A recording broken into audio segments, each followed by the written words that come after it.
So we have Jack tonight. He has done alternative finance, and you have expertise in capital placement. I'm going to shred your bio, and I'd rather you do it because you're going to say it a lot more eloquently than I can. So tell us about you. Tell us how you got here. Yeah, no, I appreciate it, man. Yeah. I came from Philly, so I don't know if anybody came that way. I heard Jersey, maybe, right? Jersey too. Is anyone from here, just originally, like Allentown? Did you go to school here? Where'd you go? Allen? I went to Central, so I was wondering if anybody. Yeah, cool. Yeah, nice, man. Yeah, that is. So I'm from here. Yeah, what did I do? I mean, I'm working in Philly right now, but I went to school Fordham and NYU. I was doing finance, economics, things like that. I was in New York for 6, 7 years, working, and then closer to 10 if you include school. Um, right out of school, I started working in real estate. I was doing capital market stuff, so brokerage oriented, debt and equity placement for mostly multifamily, some mixed use, podium things, a bit of retail, and the form of most of that was $1 to maybe $1 million to maybe 8 million for any given transaction. Um, I went to work for a developer for a short time in Soho in New York called WB Property Group, and they were a third generation family that owns a bunch of awesome stuff, like beautiful things.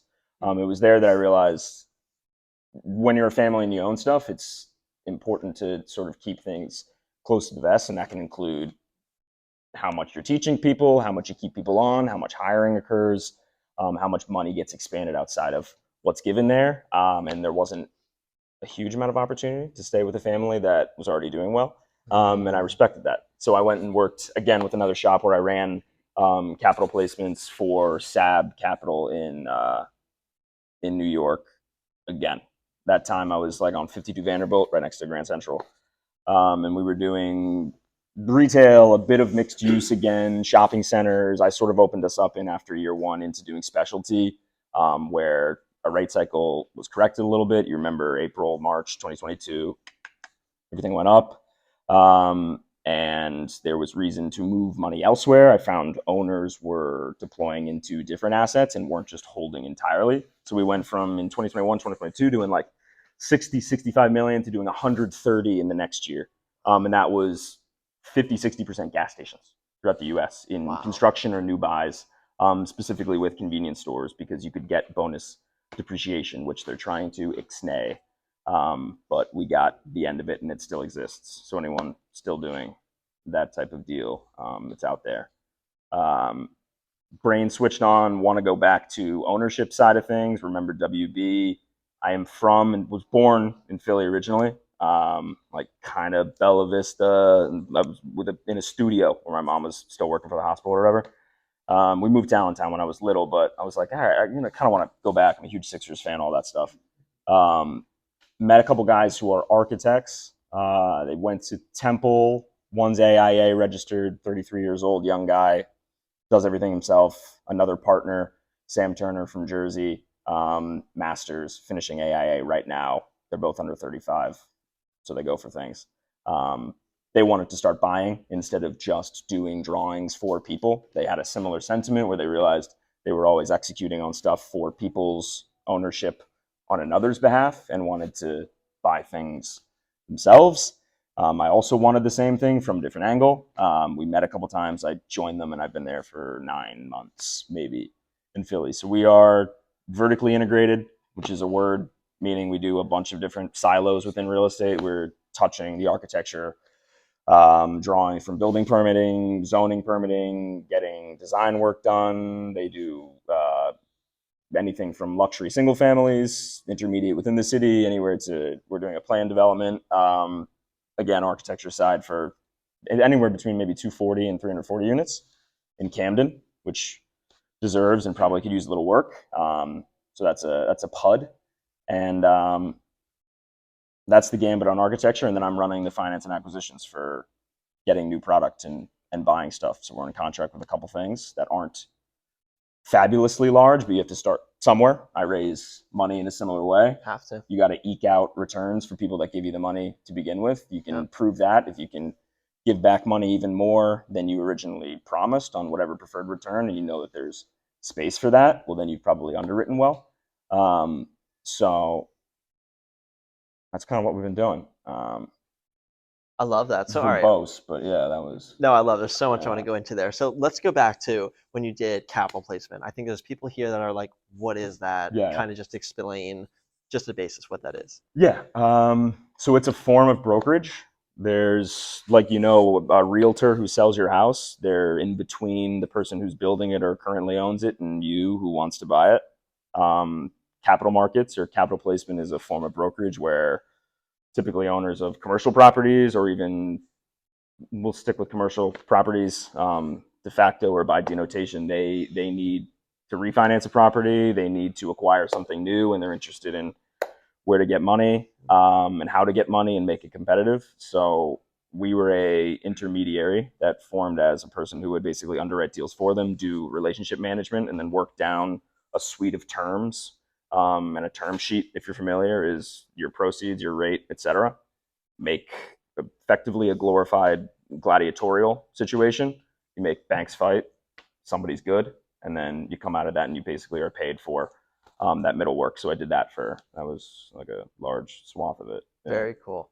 All right. So another thing, you touched on all these different things, right? So you did all these different facets, and I'm curious. I'm sure you've worked with so many different investors all over the place. Mm. What were some of the challenges that you saw other investors going through that you were kind of either working on yourself or just kind of witnessing, like through whether it's alternative investments or just like specialty? Like what are some of the things you saw, Oh, I don't know. or nothing notable? That can look different for everybody. I think to me, how I view it, where I see problems, like even just internally, and then outward, either helping people try to execute. It's like, I think, surety of what they wanted. Mm. Oftentimes there's like a tight window with what a person's expecting for what they're borrowing, or a price that they're trying to get, that if those things don't like necessarily correspond, they're not getting the leverage they want, they're not getting the deal, then they're not seeing as the deal underwrit or underwrote, or as they see fit or something like that, which can be better done if they're sort of doing that work up front. So I think it's kind of like an academic problem. More often than not, maybe it's a problem of underwrite and surety Hmm. of what you want to buy. And Okay. then inside of that, like everybody knows, the biggest variable in real estate is time. So when that starts to trickle in, and Yeah. there's less surety of execution, then time becomes a problem, and you have a less likelihood of doing anything. So that tends to be the thing, I think. That makes sense. I always hear time kills deals, and it's always something I'm always worried about. Yeah. Like as soon as time starts going by, I just start sweating. Mhm. All right, so you mentioned gas stations. You mentioned a bunch of other kind of cool things you've worked on. What was your favorite, or so far, and which one were you like, I don't want to go back to that? It's the same as you. I like housing, Hmm. multifamilies, mixed. I like mixed uses. If I could do anything more, it would be the first deal I ever got the chance to do was someone I have no family in this. When you're doing brokerage, you'll find a lot of people have someone uncle that's Yeah. like, here's a deal, you get to execute, cool. Now you're like on the board. Never had any of that. Found one guy that I trusted, or trusted me, I guess, and did a construction deal on Grant Street in Brooklyn. And that was like an 8/1, so 8 apartment units to build over what I think of ended up being maybe a bar or a cafe. Huh. That sort of in line, like city stuff, is what I like.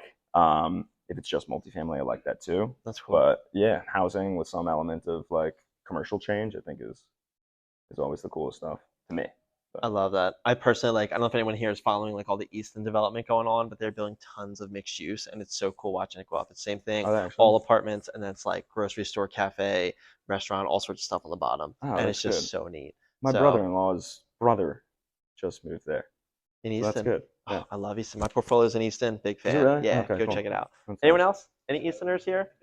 No. All right. Anyways, Easton? No. All right. Oh, really? Oh, that's crazy. Okay. Yeah.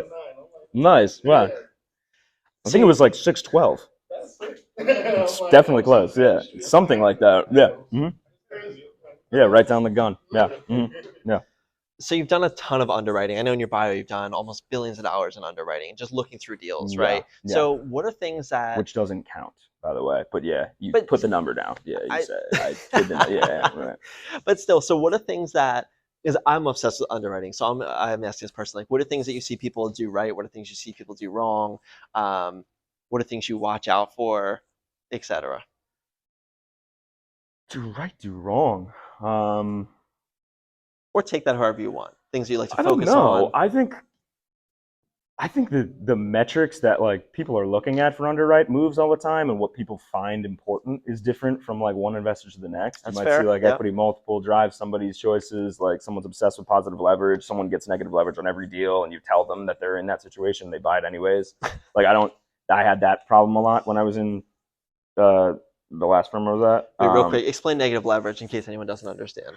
Just effectively, you're like it's kind of a problem of like cap rate versus what your debt service is over that same value growth. So you're basically losing more in payment than you're getting in years, cash flow projection wise. So it's not like it can move and it can change, and the next year can be different um, based on sort of improvements or like the value changes. But it's a spot problem that people can see. But I don't know. I think the underwrite problem is probably more closely tied to like the sponsor problem from the beginning, Yeah. meaning surety of what you're going to be buying. If you get past some sort of margin that you were comfortable with or would execute at, and then you beat yourself up and negotiate against yourself on the basis of the acquisition, I think people do that a lot. So it's making things work when they shouldn't have, which would be inductive reasoning, kind of. I love that. So maybe that. I don't know. Okay.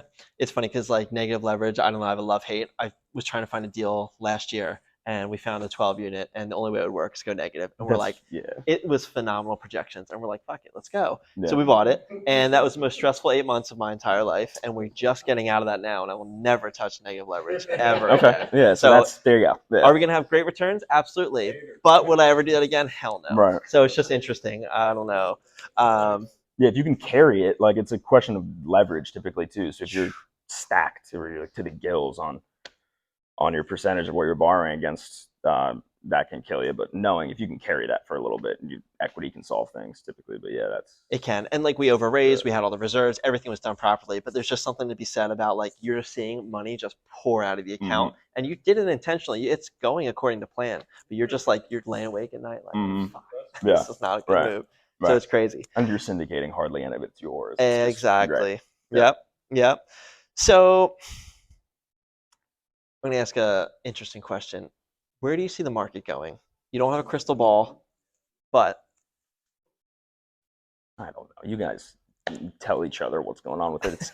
I think it's gonna be all right. I work in Philly, and it's from my perspective a value market.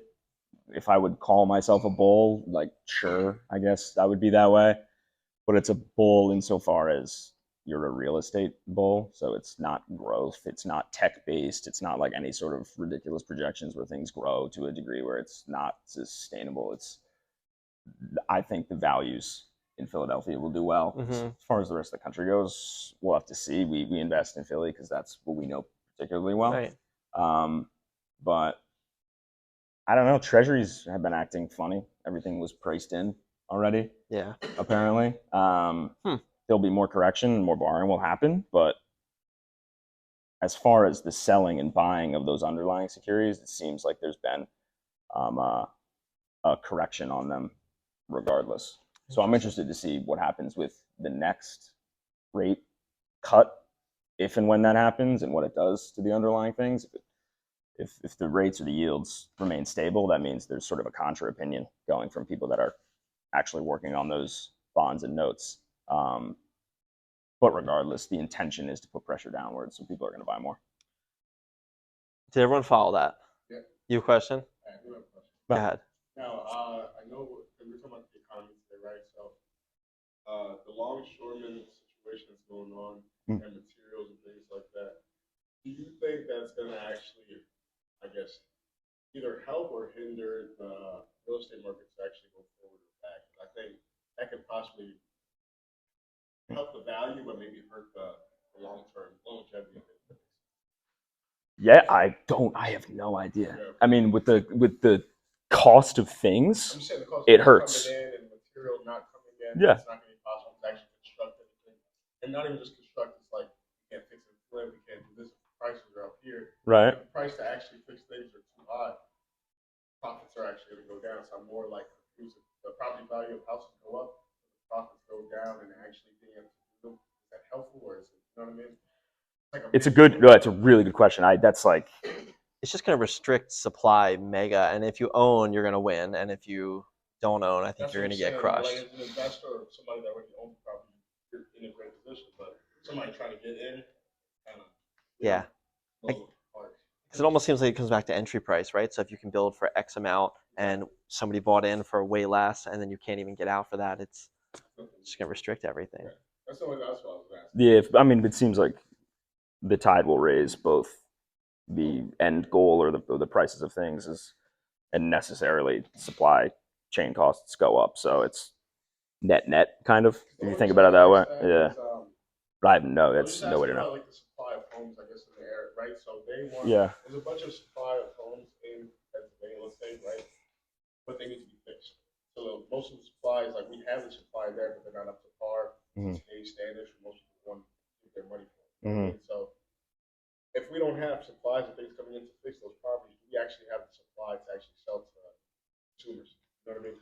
It's going to be less likely. It's going to be more costly to do things. So you need the necessary offset that we're hoping for from a rate environment. If you think that way, it's all macro, and a lot of that's theoretical. But like that, yeah, you're probably right about that. I think the same effect would happen with like, not to be political at all, but the policy that says you get $25,000-$30,000 towards a house, right? If that comes, then it's okay, but then you'll probably expect every single ticket to go up 25, 30 grand. Right. So I think a similar thing happens. Yeah, that's the net thing I think happens. Yeah. It's just the problem with macro things just cut out typically. Yeah. What do you see the interest rates going towards the end of this year?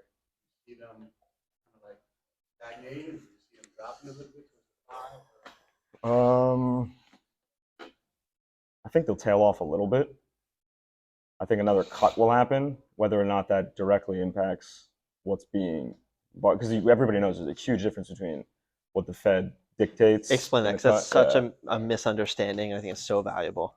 Yeah. So when Jerome Powell comes out and he says, I'm cutting by X amount, he's not cutting the treasuries that people are borrowing against. He's cutting the target, which is the Fed funds rate, which is like sort of a central bank policy.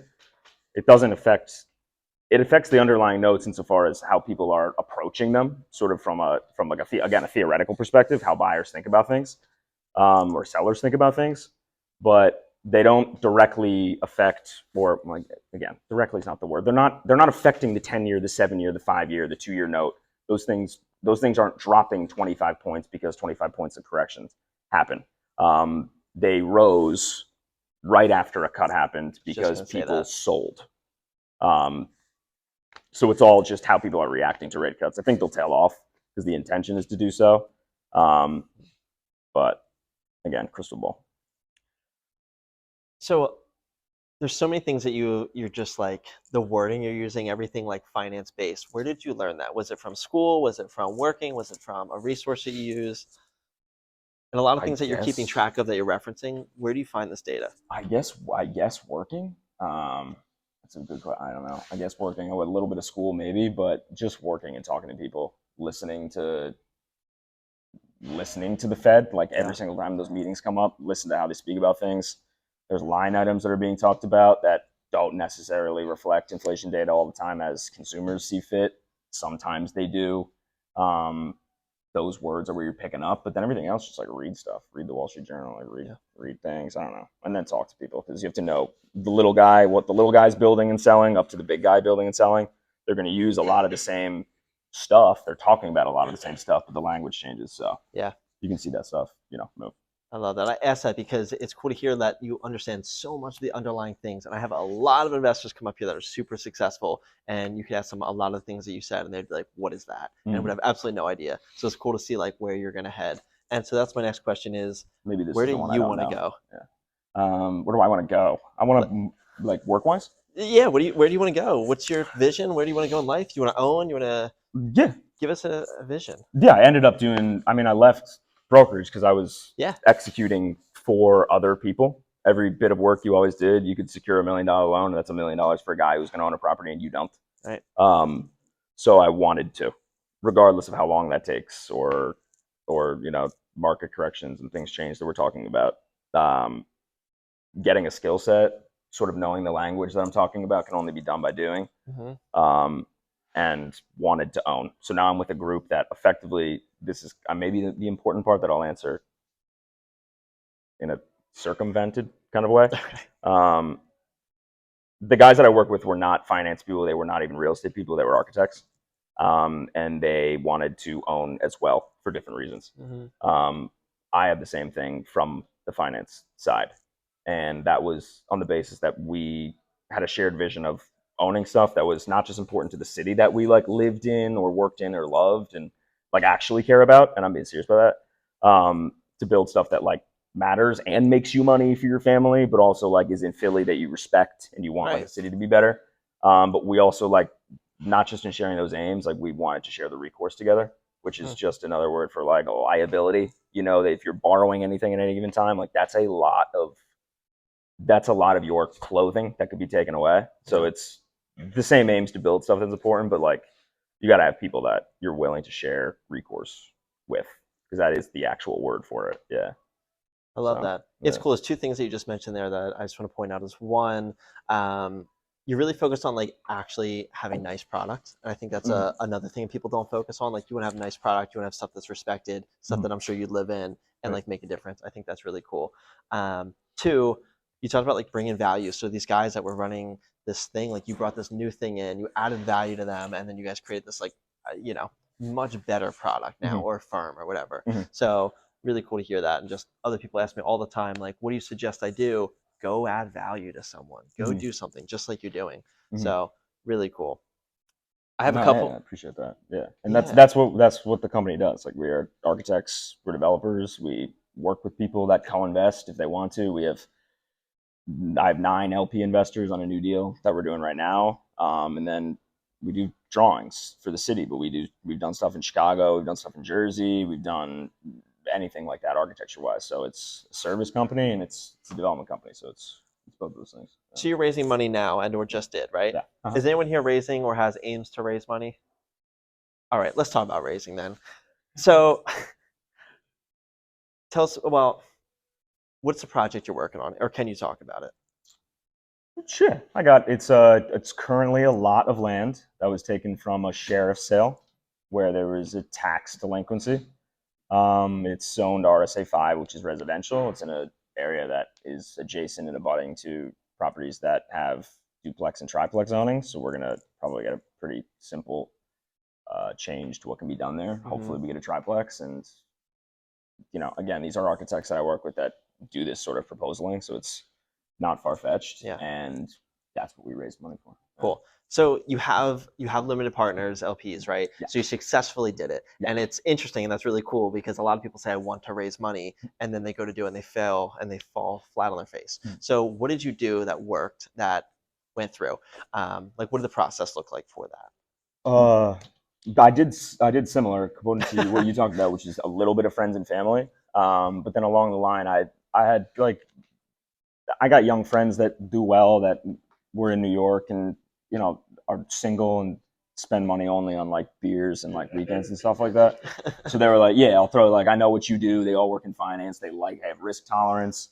I have some friends that like that, a little bit of family, and then just like brokers that I work with, ex-colleagues, guys from ownership shops, like small family offices that I used to work with that threw a bone based on a preferred return. And it's stuff like that. That's how we did it. So it's anywhere between friend and family to some family offices, like little PE shops. Yeah. But it's cool because I always like talking about raising because everyone thinks you can just go out and just like say, hey, let's invest money together. And no, it doesn't work like that. So you start with friends and family. Thing. Like, People got to trust you. You got to prove the plan out. Right. So you have to have your nice presentation. Like you said, you went out, you build relations with people over how many years. Right. And so it takes time. So there's a bunch of ways we can go with that. Any questions on any of the stuff we talked about before I kind of go another direction?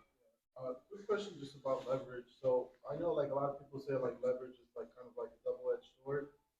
Like I guess how do you see like yourself, like how you currently use leverage and how would you personally use leverage? Like in terms of like, if you were to have like, portfolio and stuff like that, like would you like be like, over 50% leverage, like percentage wise, I guess, and like do you see a piggyback on that, like benefits of like just paying things off like free and clear and just having no leverage? I would love to do the second thing, but we don't have the wherewithal for it. So the answer is for most of the stuff that we're doing, I'll tell you numbers wise. And this will kind of answer the question. I made up a number, which was probably pretty accurate. I think I probably, from the start of the year, maybe looked at 850, 950 deals, like across my desk that I actually looked at the address, looked some things up, got into a process, maybe underwrote seriously 100 to 200 of them. And we're currently executing on like one of those. So in doing that and being thin with liquidity, like we are, meaning we don't have a ton of cash, I need to make sure that the deals we're borrowing at they're at high leverage, which, like you said, a double-edged sword. You get better returns effectively when you borrow more because there's less imputed equity in the deal, but there goes similar your same risk. It's same as your question, kind of both things rise simultaneously. But how I often do it is I have a model that is very strict. I will copy and paste that model. I'll get multiple quotes. They'll be at different leverage points, and I'm spitting out an exit multiple, which is the cash we get out of it minus all of the payments we make to get out of the deal. If that exit multiple is better from one bank that has better leverage, it's higher leverage, we take it. If it's lower leverage in a different rate situation, we do that. So it's really specific, but for us, I'm so hyper obsessive with the underwrite that we have because we're so thin that the leverage we're doing is like 100% right now. We own a property free and clear, and it's land, so we're borrowing 100% of cost to do the thing. So there's your risk, but yeah. What's interesting about that, and to back that up, is like you talked earlier about having like surety, so you guys know what you want out of it, and I think it goes into your question is like, what's the goal? Because if the goal's X and you want to max leverage and that gets you X, cool, max leverage. But if the goal is cash flow or safety or whatever it is, well, then you don't want to max leverage. You want to go cash flow. So I think it kind of depends. But yeah, I'm describing a sales scenario. Yeah. He's right on a rental. And they can swap answers. I completely agree, though. But yeah. Question, yeah. Does your company do most of like Yeah. New construction. If you call like serious rehab new construction too, like opportunistic, I guess would be the word. Where you, well, you take meaning like you take. So the architecture side, we're building something from the ground up, which is dirt. That's ground up, yes. And then the architecture side, we're working on, like I told you, like a 1.5 story on the corner for a family that bought like an old lot. It was decrepit. It had a garage in the back, which in Philadelphia is like go buy the thing. And we're tacking on like 2 stories and doing the whole thing. It's like a serious reuse. Yeah. But yeah, it's all by right. Typically, if it's not ground up construction, it's like pretty close to it. Yeah. All right, I got a couple last questions for you. You can answer these quickly, not almost like podcast style, right? So what separates top performing investors from everybody else? If you have a lot of money, you do better. I hate that answer, but I'll take it. All right. What is a daily habit that contributes to your success? Just consistency. Just like doing the same thing every day, knowing what you're trying to do, and then don't change. Like success is not a catapult that is like putting bricks in front of you. I think. I don't know. I look young, but I'm like turning 30 soon, so it's different time period. Yeah. That's a great answer. Consistency. Yeah. What is a piece of advice that you'd give to yourself if you're starting again? I would probably get to what I'm doing faster, which would mean finding people. Real estate can be like nasty. I mean, if you worked in like in New York, big city, even here, it doesn't matter. I'm saying like I worked in New York, it's nasty. Like there's a lot, like there's people that are established, families that have their claws in. That's cool. They deserve that, frankly. But yeah, being able to find someone that you have similar aims for, can like actually trust, and then execute on like similar things because you have that trust. I think those things work together. Yeah. Love that. Do you have a favorite real estate or business book? No. No? No. Top 3. Or podcast, educational work. I'll tell you, I was just on one what I just recorded 2 days ago. It's called Groundbreakers. So It's the listen to second that time when I've it heard of comes that out. recently. Interesting. Was that God damn it, what's his name? Domingo Valadez? I just had him on our podcast. Did you really? So funny. 2 days ago. Oh, No way. Okay. That's weird. Yeah, I talked to him like 2 days. I talked to him 2 days ago. He said Groundbreakers. I was like, what? Like home base guy, Yeah, the yeah, software guy. CRE, yeah. Yeah. Super. So to answer this, Domingo. all right. So then, not books really. Like, if you're not good enough at modeling, which no one ever is, do more. Like, go on Calibri or like Udemy and learn more stuff. Take a course if you need to. Spend $700 on an NYU course and then put it on your LinkedIn, and like prestige helps you. Like little things like that are useful, but getting like really into numbers, I think that's like was always my style. Love so that. like courses oriented stuff. Yeah, All right. math. I'll take it. All right, Yeah. last question. Sorry, I think that's a bad answer. No, that's great. What you wanted. What's your favorite part of, let's just say, real estate investing? In whatever degree. It's kind of like everybody's. I think the physical aspect is cool.